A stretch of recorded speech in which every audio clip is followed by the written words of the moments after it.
Hello. Thank you so much for joining me today. How you doing? I thought this video looked fascinating. How I see the USA as a European after a month there. So she spent a month in America, evidently. That's a long time. So you get a pretty good impression of everything. I mean, not everything, but a lot of America after that amount of time. The people, the culture, the food, all sorts of things. Lucille. Check her out, link down below. I've seen videos where it's kind of like the flip of this, like I'm an American, I went to Europe and, now I view America this way. Well, this is actually an interesting twist on that. It's different, She's a European that came to USA. What does she think? Was it all true? Was everything they said about us true? Let's see. I've just spent the last month crossing the United States, and as a French person, I have to say that I have a lot of thoughts. So the US is such a fascinating place to me, and it feels like a lot of people... Now I understand why my dad calls America heaven. Wow. I've never seen a comment like that, I'll be honest. It's interesting, At a certain point, it's so interesting. I kind of... I'm sad I didn't live during this period, when foreigners actually held America in high regard. It's it's hard to, even the French freaking loved America, I mean, they helped us out with the American Revolution. They were rooting for us. Anyway. People have strong opinions of the country, like some people really love it, some people absolutely hate it. I've heard it said America is a business, not a country. True, everything here is about profit.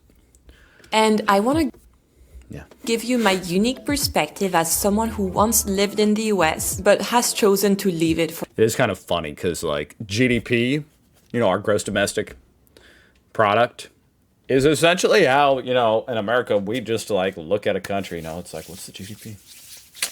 That's the success. It's not the infant mortality rate or the life expectancy, stuff like that. Anyway. For Europe. But first, I want to tell you about a few thoughts I have about the US after this 1-month journey. So during my trip, I crossed the US from east to west, going from New York to San Francisco. I bet you didn't stop in Indiana, did you? I don't blame you. By train. And this took around 4 days. So by train? There's a train in America? No, there's Amtrak in America. I've never been on it. That is actually interesting.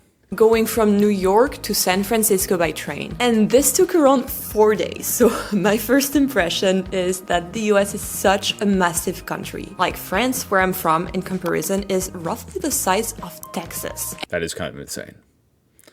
Like, wow. France is the size of Texas. Even I have trouble comprehending that. And even though I feel like I know the US pretty well, since I used to live there for a few years, my partner of 8 years is from Chicago, and I've personally been to around... It's the bean. 15 states. However, the country is just so big that I feel like I have so much more to discover. And I do feel that... and I mean, hey, I must say, that is a good talking point as far as a rebuttal to when Europeans, make fun of Americans for not traveling much. It's like, well... There is a lot to see in America. Now, it's not as diversified as, like all of Europe, of course. But still, there's a lot to see. You could spend a huge portion of your life trying to see a lot of America. Life in the US can be very different depending on where you live. Obviously, living in a big city like New York is not the same as, for example, living in rural Texas. Right. Or rural anywhere, but I feel like most countries have that dynamic where there's like city life and then country life. I've also been, but there's many different local cultures depending on where you are in the country. But anyway, just crossing the US, the other thing I felt is that the nature is so beautiful. Hey, that's nice. And there's so much empty space and untouched natural beauty that changes quite a lot from a state to another. For example, we crossed Colorado and we went into the snowy Rockies, which are very different from, let's say, the type of nature you can see in Utah. That is an interesting function of the fact of how big USA is, right? And it's not just big, but also a huge amount of climate differences across the United States. It really is comparable to like all of Europe, as far as like experiencing different climates. It's not like, you know, you can get a general idea. You know, the UK, it's not like, oh, you know, the UK's climate is like this, or the landscapes are like this. Which, of course, the UK is not small. It's kind of small. But, you know, compare that to America, it's like, there's a ton of different variety. Which we also crossed. And by the way, from the train, there were places that we could... Unfortunately, I live in the most boring, in terms of landscapes, area of America. That's why it's cheap to live here in Indiana, one of the reasons. It's just flat. We'll only see from the train, like no roads go there. And this really showed me how much empty space there is in the US. And in France and in Europe in general, there's way fewer places like that. I feel everything is so much smaller. It is way harder to find a place where there's not a little village or there's not other people. And you know, taking a train across the US is obviously more about enjoying the journey than going efficiently from point A to point B. But it made me think quite a lot about how the US is still a very car-centric society. In Europe, we have a really good network of bullet trains and look at that map. Look at that map. Trains that go pretty much everywhere. And obviously this comes with the size of the countries. France is pretty tiny if you compare it to the US. But I feel our network of trains and public transport is really good. And you don't need a car as much. And just to give you an idea, my boyfriend Bobby, who is from Chicago, he got his license when he was 16 and he started driving at 14. Well, on my side, you can start driving at 16 and then get your license. Oh, the driving age in France is now 15 and 17. That's sort of funny because I've always heard, you know, oh, it's crazy how in America you can get a learner's permit at 15 and a half years old. Varies state to state. But France, they can do it at 15 now too. Wow. License when you're 18 in France. I actually only got my license a few years ago because And to be clear, like for instance here in Indiana, you can get your permit at 15 and a half, which means you can drive with like your parent. As practice. It's to practice driving. And then at 16 and a half, you can get your license. I live in a big... And then there's a period of time, like 6 months, where you're not allowed to drive with other people. You can drive alone, but you can't drive with other underage people until 17. City. I don't need to use a car, and I just didn't feel the need because I have a bike and I have public transport. And I do feel that some places in the US are just meant for cars. Like if you walk there, people will look at you and think you're a bit crazy. Like for example, when I went to they'll ask if you need help. Keys in Texas, I didn't have a car and I had to sit on the ground in the... It's funny because even just walking across the parking lot, it'd be like a hike in America, just walking through the parking lot. Keys in Texas, I didn't have a car and I had to sit on the ground in the parking lot to eat my food because there was no other space for me to sit. And you know, you're probably wondering what I was expecting because Buc-ee's is a gas station. But I do feel that even in gas stations in Europe, you do have more places where you can sit. You don't have to eat in your car. Recently, cars have gotten even bigger. That's actually an interesting aspect of that I never heard. You know, the fact that America is so car-centric impacts how much infrastructure there is or isn't built around, like, existing, like, eating outside of your car. A lot of people eat in their car here in America or inside the establishment, you know.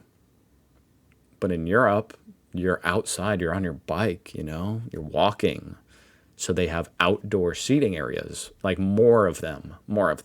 Even in New York City, it feels like everyone has one of those massive trucks or SUVs. And wait, where? Even in New York City, it feels like everyone has one of those massive... Okay, I've lived over there and I've lived in Indiana. If you think a lot of people in New York have those, oh my God, come to Indiana. It blew my mind when I first moved to Indiana.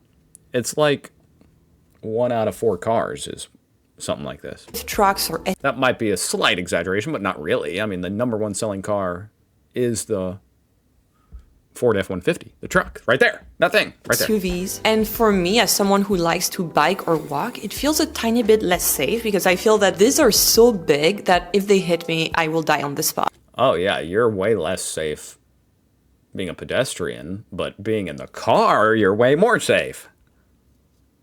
Nothing's gonna kill you inside your giant Hummer.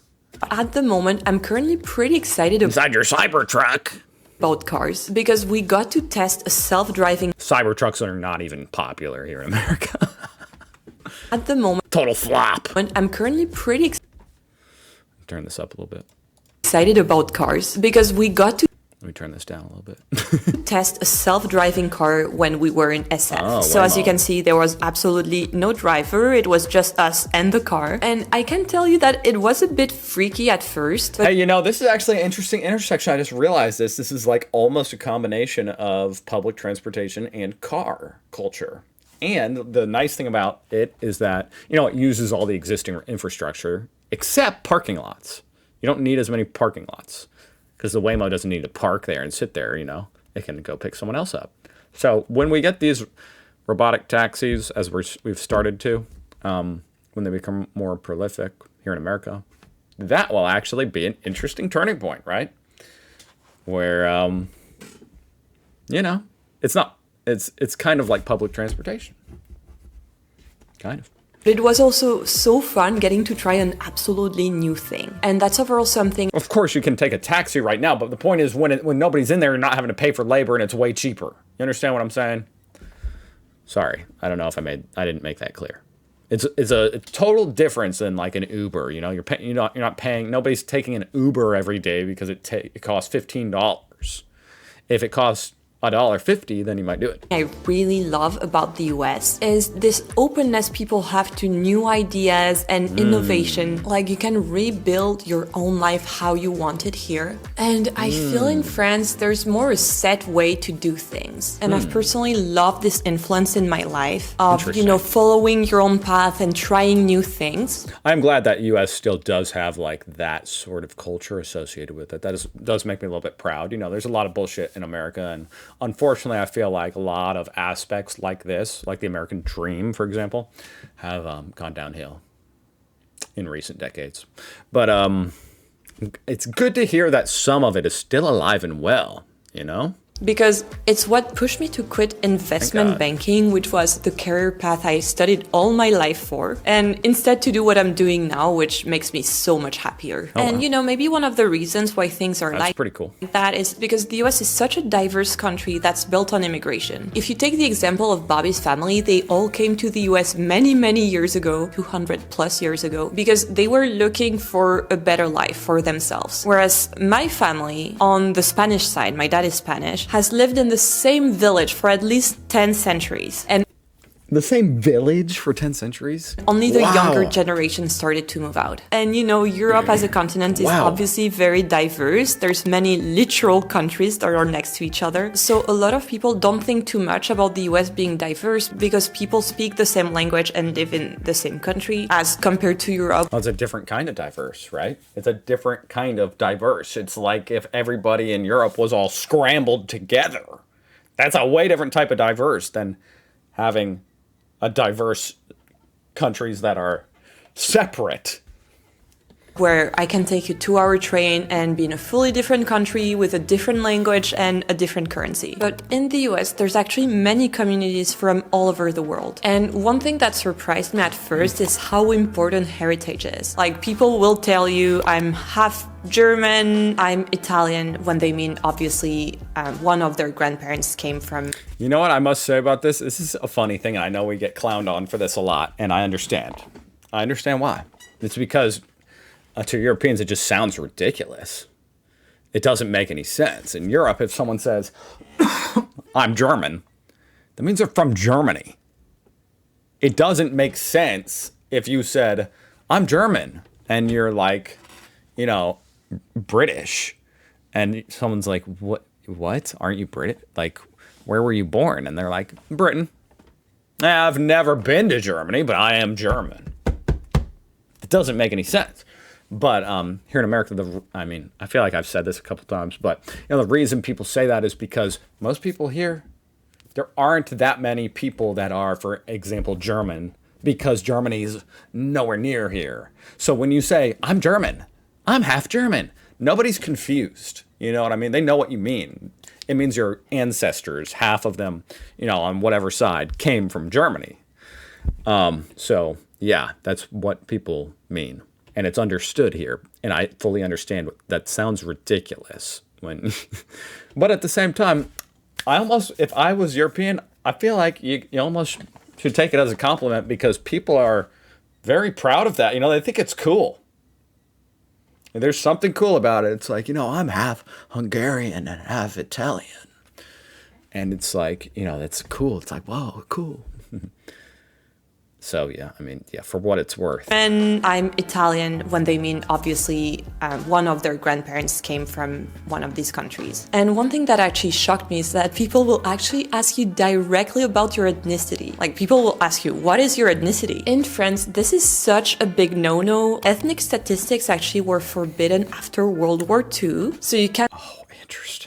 Just ask people their ethnicity, for example, at a job interview or for anything that's official. And the first time I was asked about my ethnicity, it actually made me feel super bad. I was like, why do you want to know? Why does it matter? Because it has been ingrained in my mind that it's just another tool for discriminating against people. That's so fascinating. Wow, that's really interesting. Because to an American, that question is kind of just like surface level small talk. It's just like, it's the same as saying, what university did you go to? You know, what's your sign? You know, people. There's way more to this topic, but this is supposed to be a light and fun video, so we won't get too deep into that. To keep it light though, one thing I do love about the US is that people are so nice. It is so...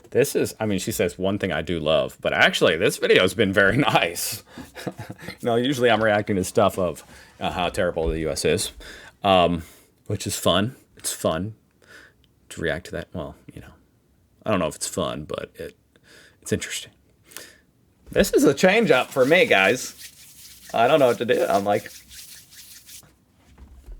so easy to talk to people. In the train, we were seated next to complete strangers, and it was just so fun to talk to them. We had great conversations, and that has been my overall experience in the US, from random strangers complimenting me randomly to cashiers making small talk, or even my all-time favorite, which is older ladies calling me honey or sweetie. I really love it. And obviously this is more true outside of New York City. Like, for example, when I was in Texas to film my Buc-ee's video, everyone was so nice. I had the best small talk there. But yes, that is an interesting thing, isn't it?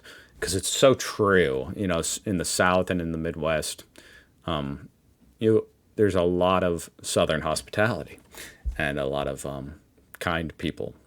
And it's interesting because in a lot of ways, those people get, they get, out of all the people in America that get made fun of the most, it's probably Southern people, you know, sometimes for good reason. But the flip side of that is that a lot of times they're actually like the nicest people. At first, when I moved to the US, I didn't really master the art of small talk because it's not really a thing in France. And I feel there's a way of making small talk that's just not talking about the weather, but also keeping things light as well. But before I tell you my favorite thing about the US, I want to tell you about today's sponsor, Vasco. The Vasco Translator V4 is a portable translator that allows you to connect with 90% of the world population with over 80 languages supported. And I was really impressed by how convenient this translator is. Like, it works right... I'm actually kind of interested in this ad. ...out of the box with no setup needed. Also, since my native language is French and my boyfriend Bobby is American. It's kind of like interesting that it's like a phone. I just had the perfect way of Why does it have lights? testing it, with us having a conversation in our native languages, and it worked really well. La vitesse de traduction est incroyable. The translation speed is amazing. It's true. Yeah, it works so fast, right? Wow. You can also use it. Oh, look at that. Well, why don't they make it so that you can call people on it and then it's a freaking phone? That's pretty cool. Check out her link down below for that thing. Photo and text translations. That really is actually pretty neat. Check out her link down below. I'm sure she has a link down here, you know. Yeah, Vasco Translator. Go click that. Festive it is as a country. Like, there's always something going on. We started our trip around the Halloween period in New York City, and the decor was so cool. All the houses. I like how she's like, the decor was so cool, and it's just some pumpkins. Period in New York City, and the decor... No, Halloween decor is freaking awesome here in the States, that's for sure. Yes. was so cool. All the houses had this very spooky fall decor. People dressed up on the day of, little kids were trick-or-treating, and that's something I've personally took from the US culture and added in my everyday life. France is not as festive as the US. We do celebrate holidays, but it's a bit less intense. It's maybe more seen as a religious thing. So now I'm pretty much celebrating everything. I'm doing Halloween, Thanksgiving, Christmas, obviously. You gotta love Halloween. Was already doing it. Valentine's Day, Easter, 4th of July, you name it, I'm gonna celebrate. Hey, she's celebrating 4th of July. Doing it. Valentine's Day, Easter, 4th of July. That's actually a fun fact, you know. I'll never forget that fact. The fact that, I mean, this is different. It's because he's American, her partner. But some people in France actually used to celebrate 4th of July because it was considered a victory, you know. Like in France. Like I said, they helped out. Anyway. You name it, I'm gonna celebrate it. And I've also seen this festive atmosphere in sports. Over the years, I've become a bit of an NFL fan, and a lot of people have commented about my Chicago Bears mug, and I know it's a tough team to the American consumerism. Amazing. support because they do tend to lose a lot, but it has been so fun. Like, I feel sports in the US is way more inclusive and family friendly, where I do feel it's definitely more family friendly, but like Europe definitely is like next level in terms of the fandom, right? Maybe not like the merchandising aspect. I don't know. That's that's very American, right? Like the consumer culture. Yeah, no. But as far as the fandom, I mean, holy shit, it's crazy in Europe. I could see how the US is more family friendly though, because it's not as crazy. Feel sometimes in Europe, and of course I'm making a big generalization, people use that as an excuse to get drunk. All right, I've said it. If you're a European sports fan, just okay, some Americans do that too. Come at me in the comments. That's just my personal opinion. But you know, those game tickets, they're very expensive in the US, and that's a thing that I'm not always a fan of. I feel the US... Yeah, not always a fan of. I'm never a fan of that. But are they not so expensive in Europe? As a whole, is more of a consumer society than France. And of course, we can't idealize France. France is also a consumer society, but I feel a lot of things in the US are made to make you spend money. And you know, as a whole, it's way nicer to shop in the US. The return process is so much easier. There's usually no... Oh, that's gotta be... I was thinking about that the other day. It's gotta be one of the best things about America in terms of... I don't know. I mean, it's kind of, I don't know, superficial in a way, but it's not really superficial. It's a small thing, but it's also such a nice thing. You can just return anything. And I don't know if it's like that in other countries. I get the feeling it's not exactly like that in a lot of other countries. In America, you can take that shit out of the box, open it up, and be like, I don't like it, actually. You know, try it. I don't really like it. Break it. Whoops. Put it back in the box, not even package it up well. Bring it back. Oh, I forgot my receipt. Here you go, Walmart. And they'll just give you your money back. I'm just saying, as a consumer, that's pretty freaking awesome. Questions asked. When in France, you're not always sure a store is going to take your return. There's so many sales in the US, and I personally like making bigger purchases, like when I bought my computer or my phone in the US. But in return, there's more big chains, which I'm not always a fan of. I do try to go to those smaller shops, like this super cute bagel shop that we went to in New York, instead of, you know, bigger chains, because I feel these have a soul, like they feed me on a deeper level. It's so nice to see the people who actually make your food than, you know, just eating food that's industrially made. But it's always better. Yeah, well, almost always. I won't go into too much detail because it's either way better or way worse. Already made so many videos about. That's the thing about like chain restaurants. They're just like, okay, you know, it's safe. Meh.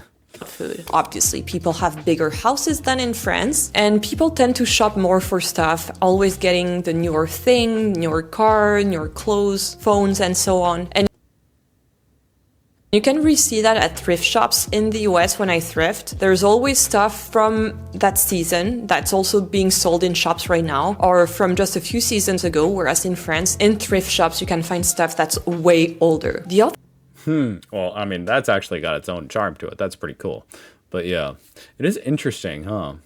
I mean, as much as you kind of gotta, like, it really rubs you the wrong way, the whole consumer culture here in America, like, buy, you gotta buy this, buy that. It actually is ironically good for the economy, you know? So in some ways, it's actually not so bad. But in other ways, it's just so, you know, the billboards everywhere, the buy. The thing I can't stand right now and about the future is the subscriptions. I'm honestly so pissed. I bought my son a little robot that I thought would just be like a robot that he could like play with, that like goes around the room and like, hello, I'm a robot. I open it up and it's like, I'm a robot. You must activate your monthly fee to get me to dance, you know? Without the monthly fee, I can't dance. I can just walk in a straight line. It's like, are you fucking kidding me? I have to pay $20 a month for the robot to dance? I return that shit. That, whatever that is, that consumer culture needs to die.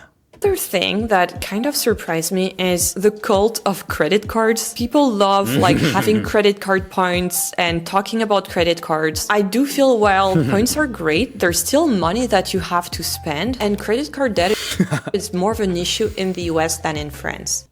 Oh, yeah. Another thing that's different in France is the price. I'll use my credit card. That's shown, for example, on a restaurant menu is the price you're actually gonna pay. All That's freaking nice. the prices are inclusive of tax and tip in France. And you know, don't even get me started about tipping, because I do feel things have gotten a bit out of hand with the iPad machines. I always try to tip generously. And No. You know what? I say no. If it's not something you should be tipping for, if it's not a sit-down restaurant, if you're not being given a service, like a personal service, like a waiter, or, you know, okay, you're getting a massage or your nails done or whatever, you're getting a haircut, sure. But if it's not that, no tip. That's what I say. No tip. Nope. I'm not sorry either. It's my money. That is my money you're trying to make me feel bad into giving you. I'm not giving you it. You didn't do a service for me. Your employer can give you a raise. Go ask them for more money if you want more money. You know what I mean? And I know it's the employer that put this here. And say, hey guys, we're not giving you a raise this year, but look, we're adding tips to the machine. Fuck that. And I always feel like I'm disappointing someone or I'm not tipping enough. And this really adds up. For example, I'm not getting as much coffee outside as I used to, because now with the iPads, I feel bad if I'm not giving a tip to Just don't give a tip. the person who gave me a drip coffee. Don't feel bad. Don't feel bad. You need to not feel bad. I fully understand, like, I've been there, but you need to train yourself. Do not feel bad. You should be offended. I'm offended now. I'm like, I'll make a tip? Why would I tip?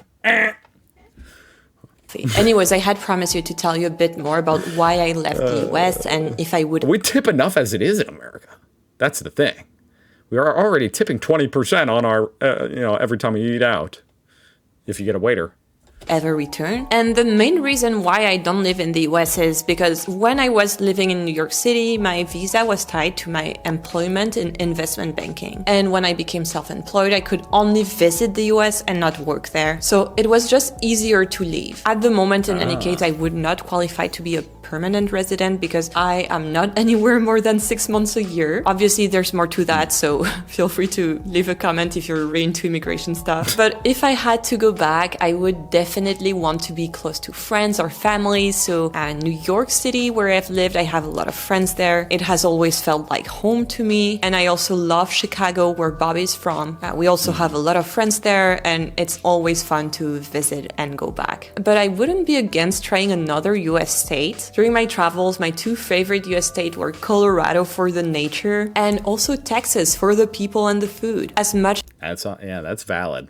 as I love Texas barbecue, I'd probably miss the food quality in France. And if you want to know more about what I mean, I've made a full video breakdown comparing the food quality in France to the US. That sounds interesting. Yeah. Yeah. I don't know how healthy that food in Texas is, but does taste good.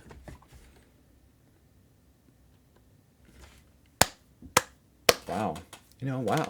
Usually by the end of one of these videos or things, I'm just like seething.